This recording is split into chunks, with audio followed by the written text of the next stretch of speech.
با تا جا ح خ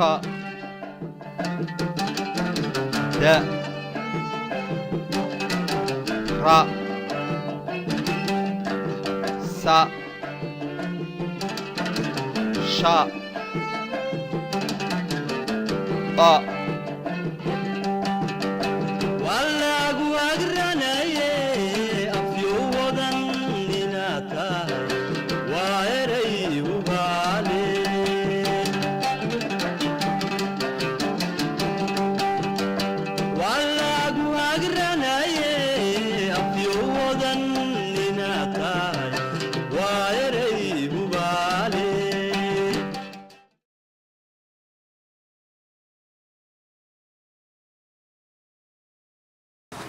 السلام عليكم ورحمة الله وبركاته.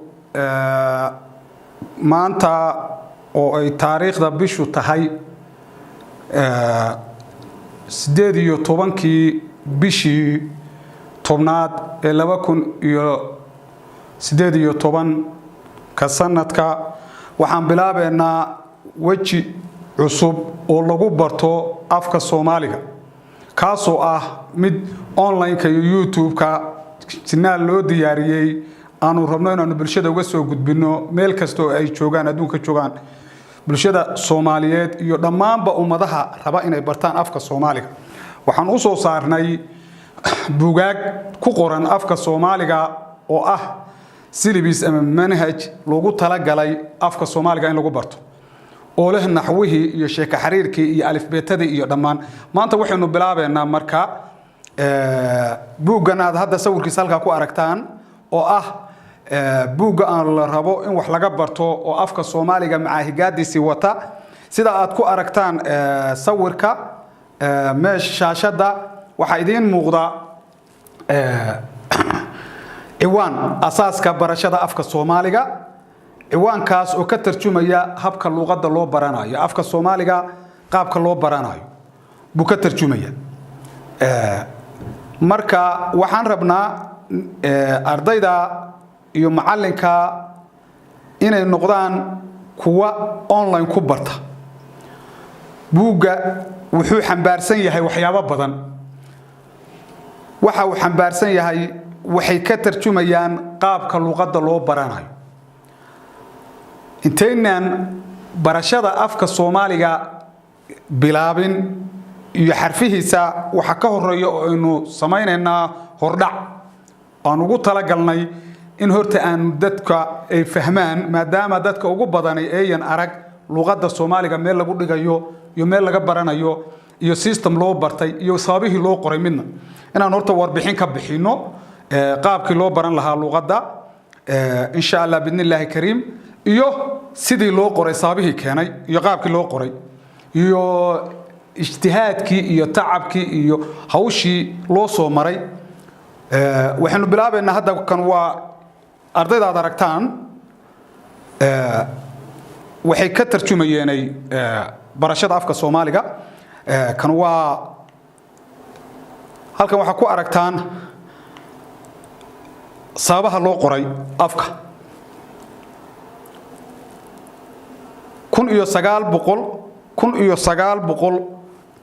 1973 baa afka Soomaaliga la qoray wuxuu noqday afka rasmiga ah ee Soomaalida ay isticmaalayso xilligaas la hirgeliyay oo qoraalkiisa wax lagu qoray 1970kiina asaaskiisu ahaa muddo 2 sano iyo xogaaya ku dhow 2 sano ku dhow ayaa waxa la waday sidii loo soo saari lahaa luqadda oo guddi loo saaray guddidaas oo ah ka koobneed 22 nin iyo amiirkii jaamacadda ummadda Shariif Saalax la oran jiray ninkaasa madax u ahaa 22 ka aqoon yahan iyaga habeen iyo maalin ba u fadhiyay ilaa ay ka soo saareen afka aynu hadda isticmaaleyno oo la meel mariyay marka halkan waxaan ku arkaynaa habka loo qoray xarfaha luqadda markii hore la isticmaalayo waxay ahaayeen luqada iska soo horjeeda markii ay dhaceen oo iska horyimi oo aynan shaqo ku lahayn oo wadankii lagu shaqayn kari waayo dhibaato badan ka dhacday saddex luqadood baa wadanka laga isticmaali jiray xilliga talyaani iyo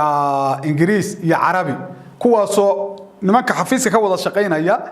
ayaan is afgaran jirin oo mid walba turjubaankiisa wato goonidii ah taas waxay sababtay in dawladda militariga had go'aan qaadato in la qoro afka Soomaaliga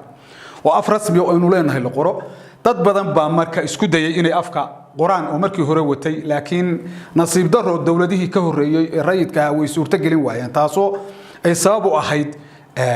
iyada oo dadka luqadda wata ay taageerayaal ka haysteen mid walba meeshu ka soo jeeday laakiin militarigu awoodeeda ku meel marisay waxayna qaadatay afka Soomaaliga rasmiga oo hadda isticmaalno iyadana amar ku bixisay in afka farta la qaato laatiinka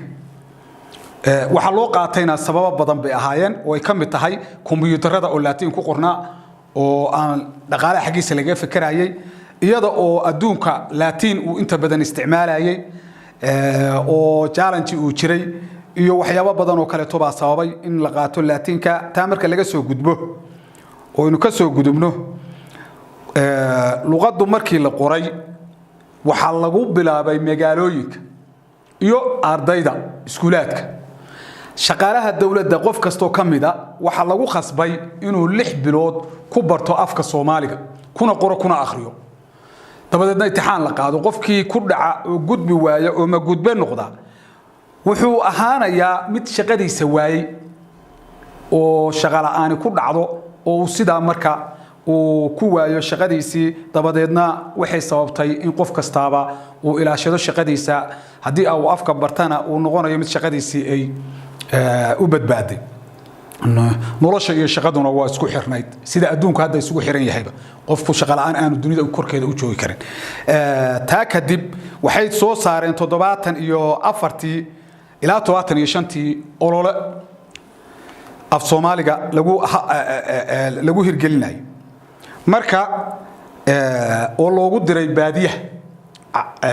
3000 oo kamid ahaa ardaydii iyo macallimiintoodii 30,000 baan leeyahay oo kamid ahaa macallimiintii iyo ardaydoodii baa loo diray goob kasta oo aqal Soomaaliya ku yaalo iyo tuulooyinka fogfog oo magaalooyinka waaweyn ka fogfog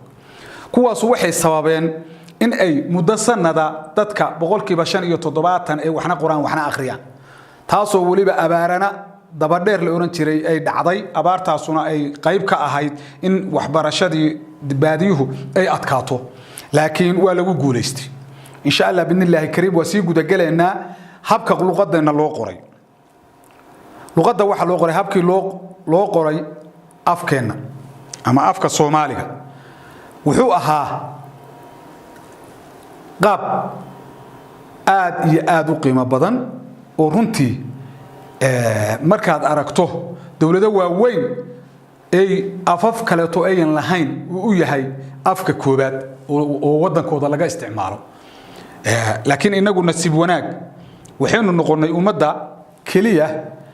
oo waqtiga iyadoo yar oo marka dhalatay oo awood lahayn afkoodii meel mariyay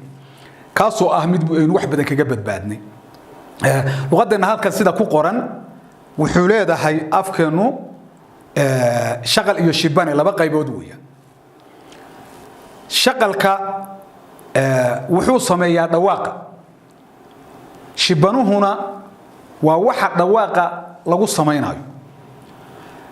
labada qaybood wuxuu ka kooban yahay si aad aragtaanba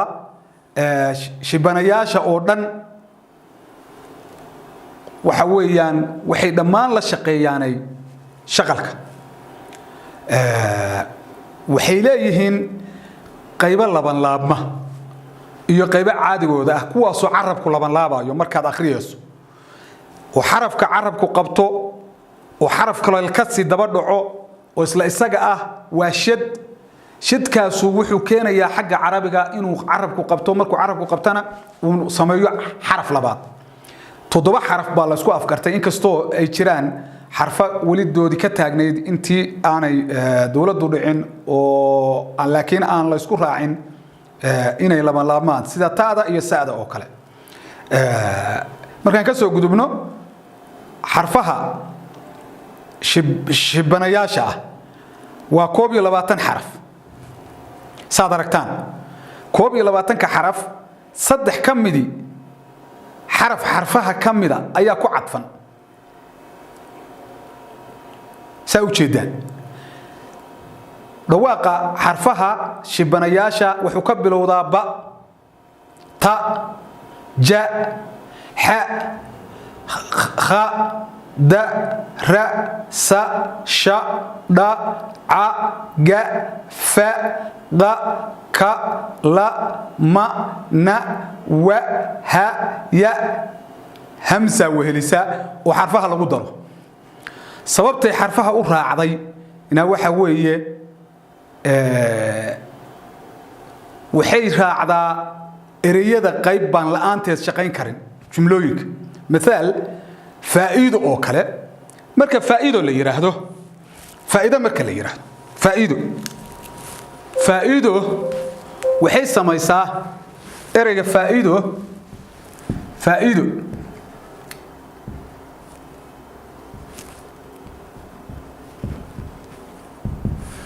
فائدو لبا شبانه اسم راعان او ان شقه اسكو لهين او كلا كانا الا ان همسه دول مرتو ماهان همسداسو waxay ilaalisaa in ay isqabsadaan labada tano dabadeedna uu dhawaaqo isbedelo waxa kale oo kamid ah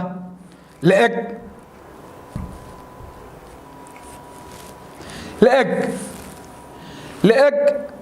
haddii aan hamsada gelin labada tan dhexdooda waxay noqonaysaa leeg macnihii wuu isbedelay macnay samaysay waa sax laakiin macnihii meesha laga rabay ma imaanayo mid ka bedelan baa yimid marka taa laga gudbo waxaa jira xarfaha qayb ka mida la'aanteed ma shaqeeyaan ereyada qayb ka mida laba erey oo kasta oo shibane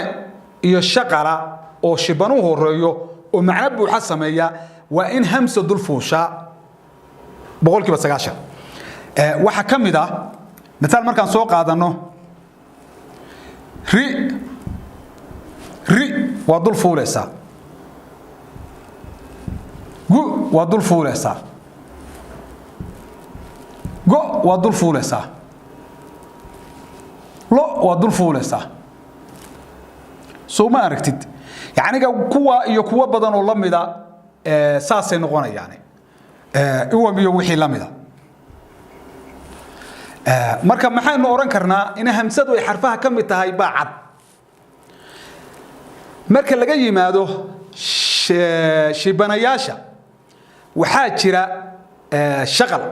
shaqalkaasu macnihiisu shaqal waa shaqlin oo macnaheedu yahay qurxin waa la shalqiyay waa la qurxiyay bay la macna tahay af Soomaali ahaan marka maadaama ay qurxintii tahay waxay sameeyeen si hadalku u quruxsanaado dhawaaqa iyaga sameynaya shaqalku marka waa 10 waa 5 dhaadheer iyo 5 gaagaaban codku marna gaaban yahay marna dheer yahay midaal markaan soo qaadano tusaale ahaan shaqalka gaagaaban a i o u shaqalka gaagaaban waa 5 xaraf oo a i o u waxa weheliya shaqalka dhaadheer marka la leeyahay iyaguna waa a i o u waa iyagii oo laba noqday marka iyagii oo laba noqday weeyaan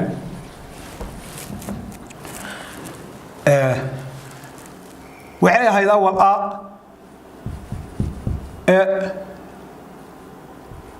i o u a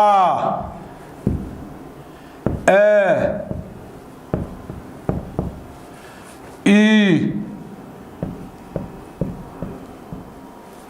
o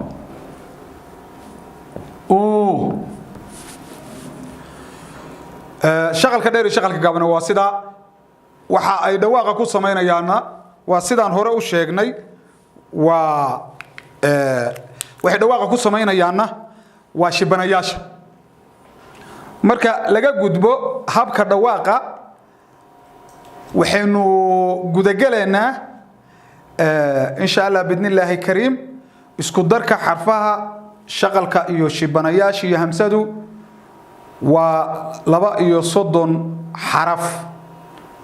oo ah 22 shibana ah iyo 10 shaqala iyo hamsada marka insha Allah bidnillaahi kariim habka loo qoray way dheer yahay borogram badan baa loo soo maray xarfaha kan xaraf walba waxbuu u taagan yahay waa astaama dhawaaqa loo sameeyay sida marka in loola socdo weeyaan insha Allah bidnillaahi kariim waxaynu u gudbeynaa marka hadii Ilaahay raali ka dhigo waxaynu u gudbeynaa halkan waxa ku aragtaan qaabkii aynu ololaha loo qaaday oo baadiyaha loogu diray ardayda 30 kun oo ardaydii kamida sawiradooda aad aragtaan halka sawirka ku aragtaan sawirka halka ku aragtaan waa ardaydii oo marka looxdeedii iyo sawiradahoodii bay wataan ubooyinkoodii iyo weesooyinkoodii biyaha ay ku qaadanayeen bay wataan jeesadoodii iyo wixii wax ku qorayeen oo dhan bay wataan ardayda baadiya loo diray guri kastana mid baa la geeyay sawirka aad aragtaan wuxuu ka tarjumayaa waqtigii ardaydu baxday oo baadiyaha loo diray 30 kun oo ardayda ah si ay u soo baraan afka Soomaaliga qoristiisa iyo akhriskiisa dadka reer miyiga iyo kuwa tuulooyinka degan si looga haqabeelo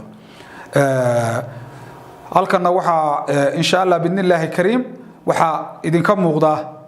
waa gudidii afka Soomaaliga qortay oo loo saaray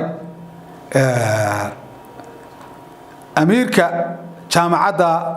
Shariif Saalax marka laga reebo 22 ka ninba luqadda Soomaaliga loo saaray oo gudi ka ahaayo isku habeeyay oo sameeyay oo sida hadda ay tahay ka dhigay waxa ugu horeeyay ninka la dhaho Yaasiin Cismaan Yuusuf Keenadiid oo ahaa aabihii qorista farta Cismaaniyada ninkii farta Cismaaniyada la yimi buu ahaayo aabaha u ahaa Muuse Xaaji Galaal oo ahaa ragii wax ku qoray xuruufta Laatiinka isna ku jiray Shire Jaamac oo isna raacsana Laatiinka isna ku jiray Ibrahim Xaashi oo Carabiga wax ku qoray baa isaguna ku jiray Abdullaahi Insaaniya oo Laatiin wax ku qoray Xuseen Sheekh Axmed Kadare oo farta Soomaaliga watay aw Jaamac Umar Ciise oo ahaa qoraa Soomaaliyeed baasna kamid ahaa Cabdi Daahir Afay baa ku jiray oo aqoonyahan ahaa Axmed Cartan Xange oo ku takhasusay afafka ku jiray Xirsi Magan Ciise oo wax ku qori jiray Cismaaniyada isna ku jiray Yusuf Xirsi Maxamed baa ku jiray aqoonyahan ahaa Mustafa Xaaji Nuur baa ku jiray oo isna aqoonyahan ahaa Umar aw Nuux Maxamed baa ku jiray Axmed Cali Abukar baa isna ku jiray waxa ku jiray Dahaba Faarax Xasan gabadhaas ku jirtay Shire Jaamac jugaasna ku jiray Abdullaahi Abukar gacma dheeran la yiraahdo kamid ahaa Xaaji Maxamed Xuseen Sheeko xariirna la oran jiray baa kamid ahaa Maxamed Nuur Caalim Abdullaahi Ardeeyna la yiraahdo Axmed Shire Gaab bay ahaayeen gudidu 22 kaanin nimankan hoosana waxay ahaayeen tala bixiyaal oo iyaguna ragii ka tala bixinayay bay ahaayeen oo laakiin isla iyaga dhexdooda laga soo saaray iyagii baa la kala qaybiyay nimankan waa xog hayn saddexda nin oo Axmed Faarax Cali Idaajaaba kamid ahaa Jaamac Xaaji Xasan baa kamid ahaa Xaaji Iikar binu Xadaad baa kamid ahaa gudidu nimankaas ay ahaayeen 22 taariikhdu markay ahayd 22 Oktoobar 1972 baa luqadda afka Soomaaliga qoraalkeedii ugu horeeyay la soo saaray taasoo maalin ay dabaaldeg gii labaad saddexaad miya oo luqadda Soomaaliga dawladii militariga ee dabaaldegeedii ku beegnaa maalintaas lagu dhawaaqay qoraalkii ugu horeeyayna xidigta October baa lagu soo saaray saasoo marka luqadda dabadeed lagu dhaqan galiyay oo ay ku meel martay waa kuwa iyadoo miyigi lagu qoraayo oo caruurtii la baraayo waydin muuqata gabadhaas waxay baxbaraysaa waad aragtaa ilmaha afka Soomaaliga la baraayo iyo sida loo baraayo ololihii weeyaan marka laga yimaado intaan luqadda la qorin rag badan baa isku dayay afka Soomaaliga inay qoraan laakiin aanu suurta galin rag isku day ragana kamid aha isku dayga sameeyay Xuseen Sheekh Ahmed Kadare 1952 buu isku dayay mas'ad suurta galin inuu afka uu soo saaro oo uu ku dhaqan galo Abdul Qaadir Cadde Maxamed isna xilligaas uu ahaa 1961 saad u jeedaan Sheekh Abdurrahman Nuur Qaadi 1930 buu isna ninkaas oo taraga sameeyay isku daygiisu ahaa Yaasiin Cismaan Keenadiid 1920 buu ahaa Mustafa Sheekh Hassan isaguna 1951 Daawud Maxamed Tima Yare isaguna 1928 Ali Sheekh Abdallah Qudbi isaguna 1951 Xuseen Xaaji Halaki 1960 Maxamed Jaamac Salaad 1960 Qaasim Hilowle isaguna 1960 Maxamed Ahmed Maxamuud 1961 Shire Jaamac Ahmed 1960 buu isaguna ahaa Abdi Khayre Awaale isaguna 1960 Xaliimo Maxamed Ali 1960 gabadhaas ku jirtay wax gabdha ah oo isku day sameeyay iyagana Muuse Xaaji Galaal 1951 Ahmed Iman 1960 Ibrahim Xaashi Maxamed 1960 waa dadkaas oo dham iyo kuwa kale oo aanan meesha ku soo qaadan waxay kamid ahaayeen dadkii isku dayay inay afka qoraan laakiin aan u suurta galin taas insha Allah bidnillaahi kariim waxa aynu kaga gudbeynaa qaabka qoraalka loo qoray iyo habkii uu ku yimi afka Soomaaligu inuu dhaqan galo haddaba marka laga yimaado sawirada tanu hadda waa sawirro ka tarjumaya dadkii ololaha reer baadiyihii odayaashii iyo habrihii baa wax la baraya geed hoostiisa lagu baraya afkana saasi iyo si lamid ah lagu dhaqan galiyay heesa abwaanadu ka qayb qaateen oo qaybtooda ka qaateen baa iyana kamid ahaa iyo baraarujinaha sida heestan oo kale oo abwaan Soomaaliyeed tiriyay oo ahayd taariikhda qarada weyn afkeenii ka qatana qaayaha uu leeyahay dunidu ka qarsoonayd qorax baa u soo baxdo daahi ka qaadee arabku qaldi maaye sida caanaha qulquriya heesaha iyo kuwa badan oo kale ayaa dhiirigelin ay ku qaadayeen fanaaniinta iyo abwaanada Soomaaliyeed si ay luqadaas u dhaqan gasho marka insha Allah bidnillaahi kariim waxaanu u gudbeynaa qaybtii hadalka iyo dhawaaqa iyo systemka uu afkeenu ku qormay iyo higaadeeni baynu dhaxgaleena wixii hore waxay ahaayeen hordhac aynu kaga hadleynay afka Soomaaliga iyo qaabka loo qoray